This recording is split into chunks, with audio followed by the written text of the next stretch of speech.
si manger équilibré est indispensable, ce n'est pas suffisant pour perdre du poids. La deuxième chose pour perdre du poids durablement, c'est qu'il faut apprendre à gérer ses quantités.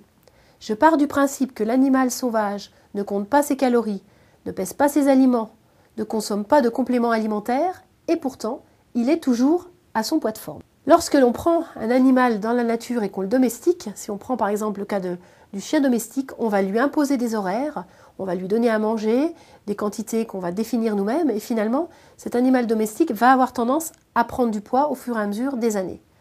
Le problème de l'être humain est qu'il vit en société et qu'il est soumis à pas mal de pression, des horaires imposés, du stress, des aliments très appétants et pas toujours très bons pour lui.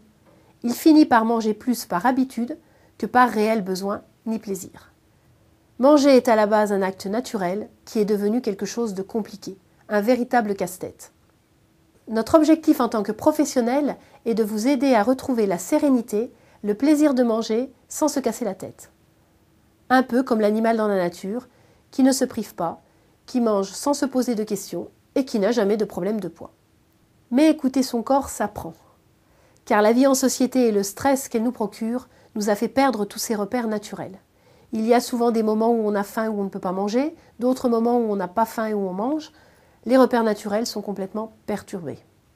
Chacun d'entre vous a son propre vécu, ses propres habitudes, son emploi du temps, et il est important pour vous de retrouver l'écoute de votre corps. Lorsque l'écoute du corps sera redevenue naturelle, vous pourrez retrouver votre poids de forme et le garder à vie comme l'animal dans la nature.